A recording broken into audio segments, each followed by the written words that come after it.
Hi, everyone.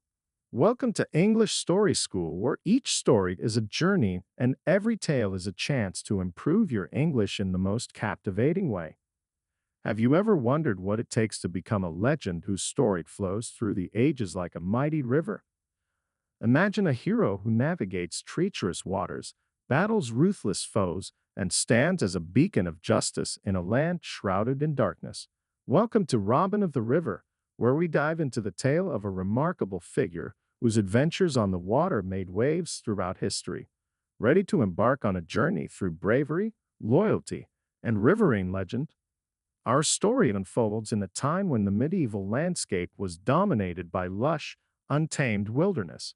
The Grand River, the lifeblood of this realm, snakes through the land like a silver thread, reflecting the light of a setting sun that casts a golden hue over its surface.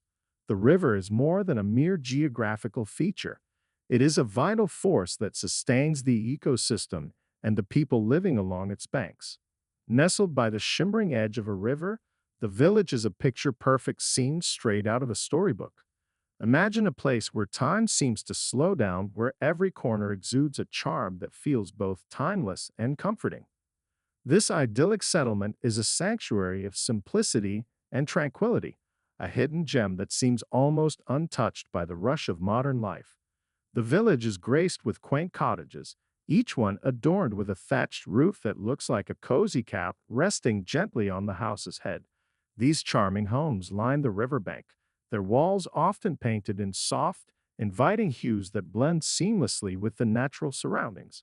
In front of each cottage, flourishing gardens burst with a riot of colors: pinks, purples, yellows, and reds, from a vibrant array of flowers. The air is perpetually filled with the sweet, heady scent of blossoms, mixing with the fresh, earthy aroma of the river. At the heart of this picturesque village lies the bustling market square. It's a place alive with energy and warmth, where villagers gather to trade and chat. The market is a sensory feast. Stalls brim with freshly caught fish, their scales glistening in the sunlight. Bundles of fragrant herbs and spices promise culinary delights, and tables overflow with handcrafted goods, from intricately woven baskets to colorful pottery. The villagers engage in lively bartering, their voices rising and falling in a harmonious symphony of commerce and camaraderie.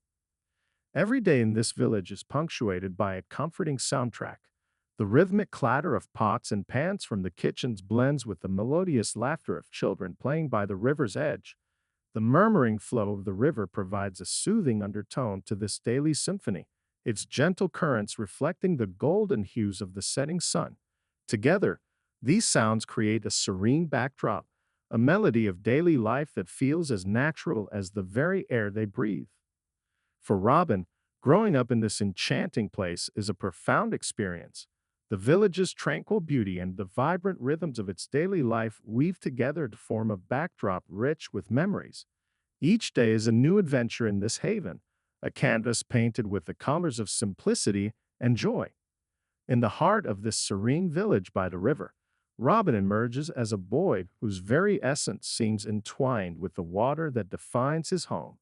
Born into this tranquil setting, Robin grows up with a profound connection to the river, a bond that shapes his childhood and crafts his character. From the moment he is old enough to toddle along the river bank, Robin is enchanted by the shimmering expanse of water that stretches beyond the horizon. The river, with its gentle, undulating flow, beckons to him like a living, breathing entity, full of secrets and untold stories. Its surface dances with sunlight during the day and reflects the moon's silvery glow at night, casting an enchanting spell over Robin's curious young mind. As a child, Robin's days are filled with the thrill of exploration. He is often seen roaming the river banks, his small feet leaving imprints in the soft mud as he ventures further and further into the world of his fascination. Each day brings a new adventure: the discovery of a hidden cove, the thrill of watching a family of ducks glide gracefully by, or the awe of witnessing the delicate ballet of dragonflies skimming the water's surface.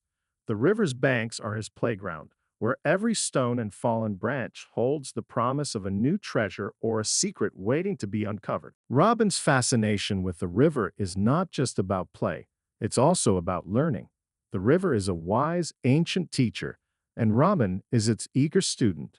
He learns to read the river's moods, understanding its quiet whispers and roaring crescendos. He observes how the river's currents change with the seasons, how they ebb and flow with the rain, and how they calm under the warm embrace of the sun. Each lesson is a revelation, showing him the delicate balance of nature and the strength of its forces. The village elders, too, play a significant role in Robin's riverbound education. Their stories are like threads that weave the river's past into the present, blending fact with folklore. Gathered around the firelight or sitting under the shade of ancient trees, these elders recount tales of heroic figures who once roamed the riverbanks or mythical creatures that are said to dwell beneath the water's surface. These stories captivate Robin, fueling his imagination and deepening his connection to the river. As he grows, Robin becomes more attuned to the river's subtleties. He learns to navigate its currents with skill, his movements becoming almost instinctive as he moves through the water with the grace of someone who understands its language.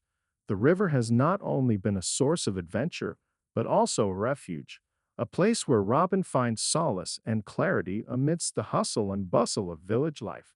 In essence, the river is both a playground and a mentor to Robin.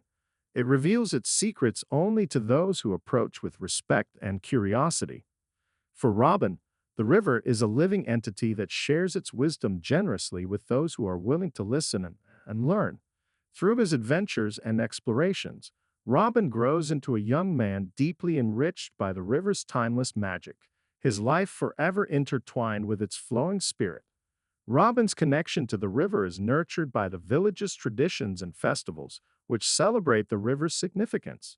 He learns the ancient ways of river navigation from seasoned fishermen and the art of reading the river's moods from the village shamans. His proficiency with a boat and his intuitive understanding of the river's patterns mark him as a prodigy, hinting of the extraordinary role he will play in the future. The Riverland, once a bastion of tranquility and abundance, stands on the brink of profound transformation as a shadow of tyranny looms over its picturesque landscape. This land, known for its serene beauty and harmonious balance, now faces an era of upheaval with the arrival of a ruler whose ambition knows no bounds.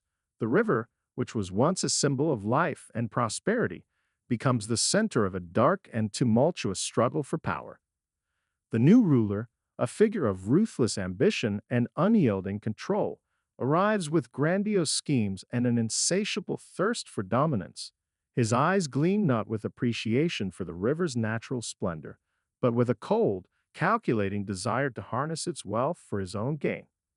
To him, the river's abundant resources, its fish, its fertile banks, and the thriving ecosystem aren't merely assets to be exploited in his quest for supremacy. Upon his ascent to power, the ruler immediately sets into motion a series of strategic and often brutal measures designed to consolidate his control. He begins by enacting harsh decrees that upend the region's traditional ways of life. The once open riverbanks, where villagers freely gathered and flourished, are now cordoned off and claimed as exclusive domains for the ruler's personal use. The river's bounty, once shared generously among the people, is now redirected to serve the ruler's opulent court and his ambitious projects. The natural order of the riverland is disrupted with alarming speed. The delicate balance of the ecosystem is thrown into disarray as the ruler imposes intensive exploitation of the river's resources. The once clear waters, which once mirrored the sky and nurtured the land, become choked with pollutants from the ruler's industrial undertakings.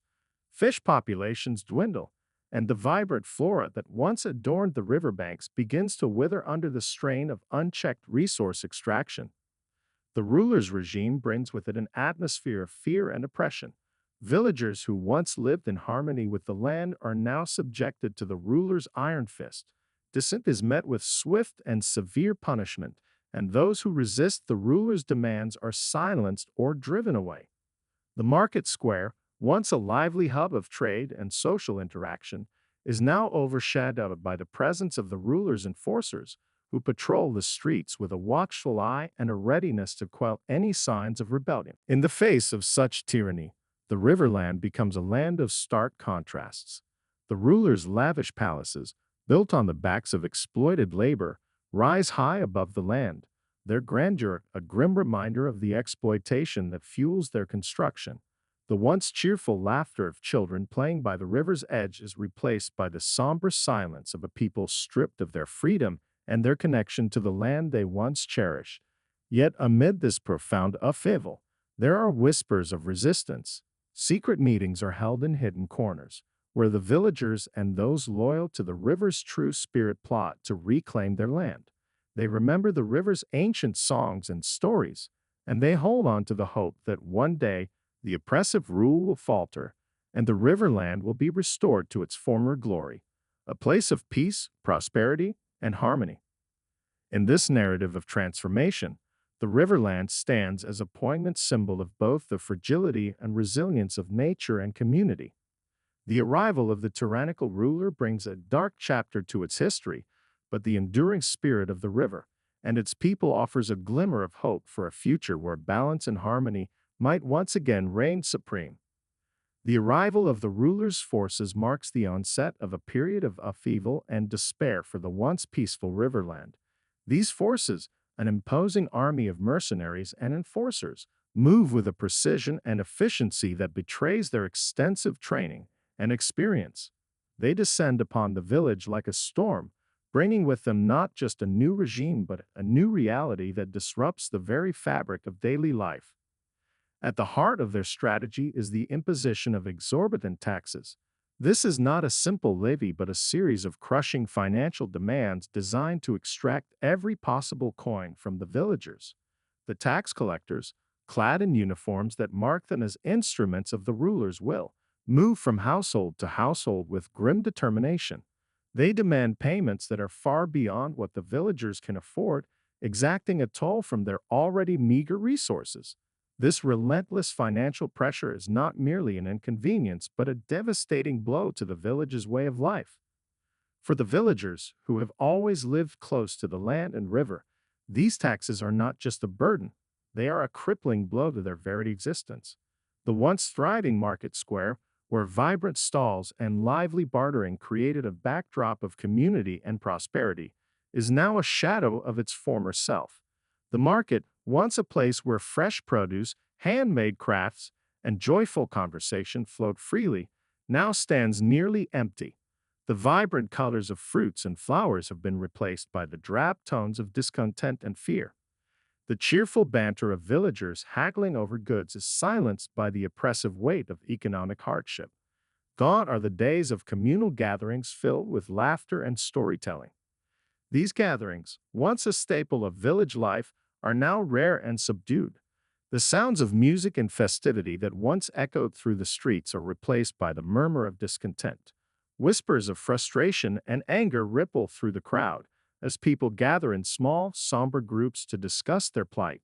Conversations that were once lively and animated are now filled with anxiety and uncertainty as the villagers struggle to comprehend the full impact of the ruler's policies on their lives. In addition to the financial strain, the enforcers maintain a visible and intimidating presence throughout the village. Their patrols are constant, their eyes sharp for any signs of rebellion or noncompliance. The once open and friendly streets are now patrolled with an air of menace as the enforcers move with a purpose that underscores their role as agents of control and oppression. Their presence is a constant reminder of the new order, one that values power and wealth over the well-being of the people. The enforcers also impose harsh penalties for those who fall behind on their taxes or who dare to speak out against the regime. These penalties are not just financial but often physical, designed to instill fear and ensure compliance. Public punishments serve as grim spectacles, reinforcing the ruler's dominance and the consequences of defiance. The fear of these consequences grips the villagers, further stifling their ability to protest or resist. The once serene and harmonious village now exists in a state of economic and social distress. the rulers' policies have wrought a transformation from a land of vibrant activity and communal joy to one marked by financial desperation and subdued fear. The river, once a symbol of life and abundance, now reflects the turmoil and hardship of its people, its waters mirroring the troubled times. In this new reality, the villagers cling to the hope of better days, yearning for a return to the peaceful existence they once knew. They endure the heavy toll of the rulers' taxes and the harsh oversight of the enforcers, holding on to the hope that resistance might someday turn the tide and restore their village to its former state of harmony and prosperity. The river, once the vibrant artery of the region, pulsing with life and joy, becomes the focal point of the rulers' unrelenting greed and exploitation. This once cherished waterway, which had long been the source of sustenance, community, and celebration, is now subjected to a relentless campaign of control and extraction by the rulers' forces. The transformation begins with the commandeering of the villagers' boats, a seemingly benign act that, in reality, marks the beginning of a profound shift in the river's role in their lives. The boats, which had been the villagers' means of navigating the river's winding paths and accessing its abundant resources, are seized by the rulers' enforcers. These boats are not simply repurposed, they are often stripped of their personal touches and turned into instruments of the ruler's control. The sight of the enforcers commandeering these boats, with their stern faces and authoritative demeanor, serves as a stark reminder of the new regime's dominance. With the villagers' access to their own river restricted, the once bustling waterways are now patrolled by the ruler's forces. The river, which had once flowed freely with laughter and the sound of oars, now carries the oppressive weight of enforced silence. Fishermen, who had once cast their nets with hope and skill, find themselves confined to increasingly smaller and less fruitful areas. Their once plentiful catches, which had sustained families and fueled local markets, are now subjected to stringent controls and heavy taxation. The taxation imposed on the fishermen is not merely a financial burden but a tool of oppression. The taxes are exorbitant and unyielding, designed to drain the villagers' resources and leave them struggling to make ends meet. The enforcers, ever vigilant, scrutinize every catch with a harsh eye, ensuring that the majority is diverted to feed the ruler's lavish court and fund his grandiose projects. The fish, which once symbolized the river's generosity, now serve as the currency of the ruler's opulent lifestyle. The ruler's court, located in an imposing palace that overlooks the river, becomes a focal point of extravagance. Here, the river's bounty is displayed in grand feasts and lavish banquets, where the rich and powerful dine on the very resources that were once the lifeblood of the common people. The palace, with its ornate architecture and sprawling gardens, stands in stark contrast to the dwindling fortunes of the villagers, who are left to watch as their own resources are consumed by the ruler's excesses. The river, once a symbol of abundance and community, now becomes a tool of exploitation. Its waters, which had once nurtured a thriving ecosystem and supported a vibrant local economy, are now manipulated to serve the ruler's insatiable hunger for power and wealth. The vibrant fish stocks are reduced to mere commodities, their numbers dwindling under the strain of overexploitation. The once lush riverbanks, where villagers would gather to celebrate and trade, are now guarded and restricted, their natural beauty overshadowed by the stark presence of the ruler's enforcers. As the ruler's grip tightens, the river becomes a silent witness to the transformation of the region. Its waters, once clear and sparkling, now carry the heavy burden of oppression and exploitation. The joy and freedom that had once characterized the river are replaced by a sense of loss and despair. The community that had thrived around the river is now fragmented, its members struggling to cope with the loss of their livelihoods and the erosion of their way of life.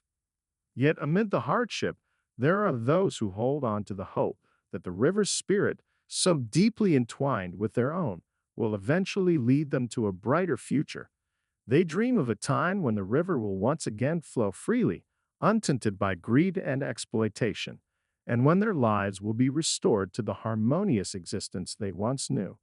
For now, they endure the ruler's oppression, holding on to the hope that their beloved river will one day return to its rightful place as a source of sustenance and joy. The river's banks, which were once bustling with the activity of daily life, now bear witness to scenes of oppression.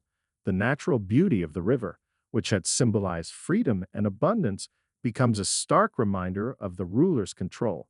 The idyllic scene of rippling waters and flourishing life is overshadowed by the dark clouds of tyranny.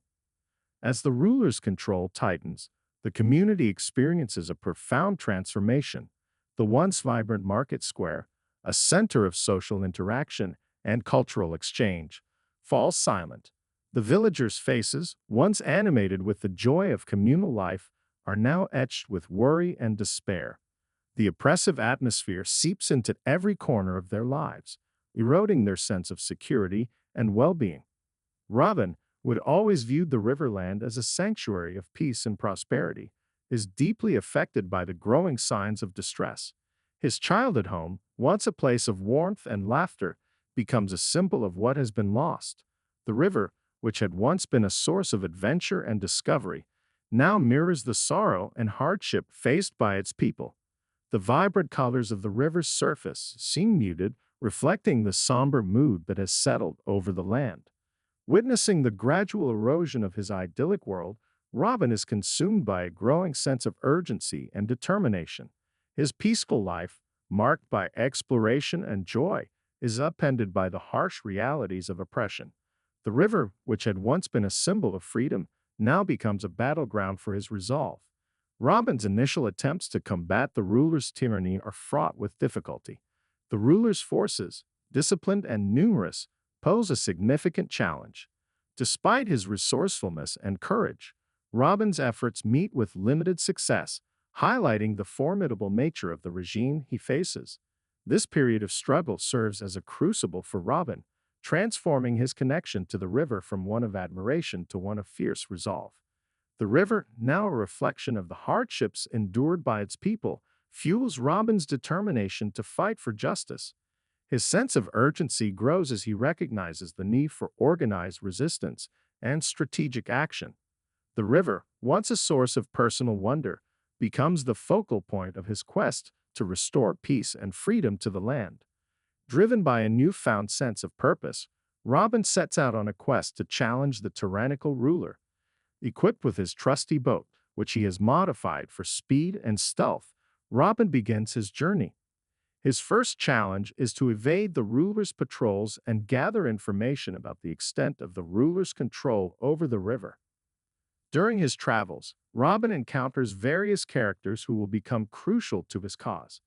These include skilled archers, such as Lyra, whose precision and agility are unmatched, and wise strategists like Eldrick, a former military tactician whose knowledge of warfare and tactics proves invaluable. Each member of Robbin's band brings a unique set of skills and a personal story of how the ruler's oppression has affected them. The formation of Robbin's band is marked by a series of trials that test their loyalty and skill. Their adventures include daring rescues, covert operations, and strategic raids on the ruler's supply lines. Through these shared experiences, the bond among the band members strengthens, and their commitment to the cause becomes unbreakable. Their camaraderie and collective talents make them a formidable force against the ruler's tyranny. As Robbin's band grows in strength and confidence, they launch a series of bold operations to disrupt the ruler's regime. These include sabotaging supply convoys, liberating captured villagers, and staging daring nighttime raids on the ruler's outposts. Each mission is fraught with danger, requiring careful planning and precise execution. One of the most pivotal and gripping battles in the struggle between Robbin's forces and the ruler's elite troops unfolds directly on the river, turning the very lifeblood of the land into a dramatic battleground. This confrontation, set against the backdrop of swirling currents and treacherous rapids, is not just a clash of arms but a test of wits and bravery, where the river itself becomes both a weapon and a challenge. As dawn breaks, the river, usually serene and gentle, transforms into a stage for a fierce and high-stakes battle. Robbin, A master of both the land and the water has meticulously planned this confrontation, knowing that the river's unpredictable nature can be as formidable an ally as it is a foe. The ruler's elite troops, known for their disciplined ranks and formidable prowess, are confident as they prepare to engage Robbin's forces. However, they are unaware of the intricate strategy Robbin has woven into the river's natural landscape. Robbin's forces, nimble and well acquainted with the river's moods, approach the battle with a blend of caution and resolve. They navigate their boats with practiced ease, slipping through the narrow channels and hidden eddies that are a maze to anyone unfamiliar with the river's secrets. Robbin himself is a commanding presence, his keen eyes scanning the shifting waters for any sign of advantage or danger. His understanding of the river's quirks and concealed dangers is about to play a crucial role in the unfolding drama. The battle begins with a dramatic clash as the two forces meet amidst the river's churning waters. The ruler's elite troops, armored and armed to the teeth, advance with precision and strength. They use their superior training to form a disciplined front, their boats moving in tight formations that are designed to overwhelm any opposition. But Robbin has anticipated this move. With a signal, Robbin's forces employ their intimate knowledge of the river's features. The first sign of their strategy is the sudden appearance of hidden rocks and submerged obstacles. These are not random hazards, but carefully identified and strategically placed elements that Robbin had mapped out in advance. The ruler's troops, unprepared for the sudden appearance of these natural barriers, find their progress slowed and their formations disrupted. Boats collide with the rocks, causing chaos and confusion among the elite forces. Robbin's forces, adept at maneuvering through the river's labyrinthine channels, use the swirling currents to their advantage. They exploit the river's rapids, which, though dangerous, serve as a natural deterrent to the heavily armored troops. As the river's waters rush with increasing intensity, the ruler's elite troops struggle to maintain their footing and coordination. The rapids create a dynamic environment where control is constantly shifting, and Robbin's forces, who are familiar with the river's patterns, navigate these challenges with a deftness that the ruler's troops cannot match. The confrontation intensifies as Robbin's forces launch a series of coordinated attacks from the cover of the river's natural features. Using the cover of dense riverbank foliage and the concealment of mist rising from the rapids, they strike with precision. These attacks are not just about physical confrontation, but also about psychological impact. The ruler's troops, accustomed to facing opponents in open battlefields, are thrown off balance by the river's unpredictable conditions and the guerrilla tactics employed by Robbin's forces. The battle reaches its climax as Robbin himself leads a daring maneuver. He exploits a particularly treacherous section of the river where the currents converge with formidable force. Robbin's forces position themselves upstream, using the powerful flow to their advantage. They launch a final decisive assault, pushing the ruler's elite troops towards the most perilous parts of the river, where the currents are strongest and the danger of being swept away is highest. As the battle draws to a close, the ruler's elite troops are left in disarray. The river, once a symbol of their power and control, has become a testament to Robbin's strategic brilliance. Exhausted and demoralized, the ruler's forces are forced to retreat, their confidence shattered by the combination of Robbin's tactical acumen and the river's formidable nature. The victory on the river is a turning point in the struggle, showcasing Robbin's deep understanding of the land and his ability to turn its natural features into powerful allies. The river, which had been a source of exploitation and conflict, is reclaimed as a symbol of resilience and strategic mastery. For Robbin and his forces, this battle is not just a military victory, but a reclamation of their heritage and a testament to the enduring spirit of their fight for freedom and justice. In the heart of the tumultuous riverlands, a decisive confrontation unfolds that will test the very essence of Robin Hood and his band of outlaws. This is not just any skirmish, it's a battle that pits their resolve and ingenuity against a formidable enemy, and every moment brims with tension and drama. The battlefield itself is a living entity, with its own moods and temperament. The ground is muddy from the recent rains, making every step a challenge. Trees and underbrush provide cover, but also complicate the movement of troops. The air crackles with the sounds of clashing steel and the cries of warriors, each side fighting not just for survival, but for something much greater, a chance at freedom or continued oppression. Robin Hood and his band face a daunting array of adversaries. The enemy forces are well trained and ruthless, led by a commander whose cruelty is only matched by his strategic acumen. The combat is intense, with Robin and his men using every ounce of their skill and courage to stay ahead. The archers' arrows whistle through the air with deadly precision, while the swordsmen engage in close combat, their blades flashing in the dim light. Amidst this chaos, there are moments of breathtaking heroism. Robin himself, ever the embodiment of leadership and bravery, maneuvers through the battlefield with unmatched agility. His commands are sharp, his movements calculated, turning the tide of battle when it seems to waver. His companions, each with their unique talents, also shine brightly. Little John's sheer strength breaks enemy lines, while Will Scarlet's fineness with a blade keeps their enemies at bay. Marion, with her sharp wit and unparalleled archery skills, takes down key targets that shift the momentum in their favor. As the conflict rages, the outcome becomes increasingly crucial. This isn't just a battle, it's a pivotal moment in the long and arduous struggle for the Riverland's freedom. The stakes are enormous. A victory here would not only break the immediate grip of the ruler, but would also ignite a spark of hope among the oppressed people. It's a turning point that could alter the course of history for the entire region. When the dust finally settles and the echoes of battle fade away, the significance of the victory becomes clear. The oppressed villagers, who had lived in the shadow of tyranny, now find a renewed sense of hope and courage. The defeat of their oppressors emboldens them, inspiring a surge of resistance that begins to ripple through the land. Meanwhile, the ruler's authority is seriously undermined. His control over the Riverlands falters as his ability to project power and instill fear wanes.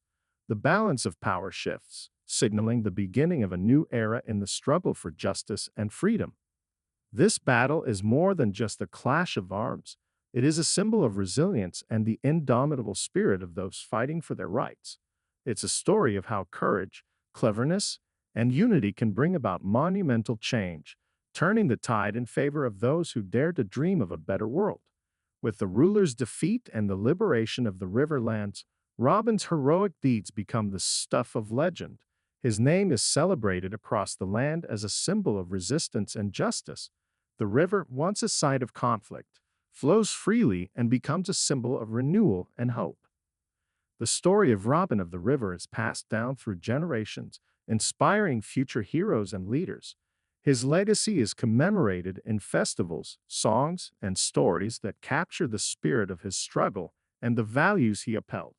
The river itself becomes a living testament to his achievements, its waters a reminder of the enduring impact of his actions. Robbin's story serves as a powerful reminder of the importance of courage, unity, and the quest for justice. The Riverlands, now free from tyranny, flourish under the new era of peace and prosperity. Robbin's legacy lives on, not only in the annals of history but also in the hearts and minds of those who continue to be inspired by his example. As we conclude our journey through Robbin of the River, we reflect on the enduring impact of a hero whose legend has flowed through the ages. Robbin's story is a testament to the power of resilience and the unwavering spirit of those who fight for what is right. His life and deeds remind us that even in the face of overwhelming adversity, the pursuit of justice and freedom can triumph. With that said, thanks for watching, and until next time.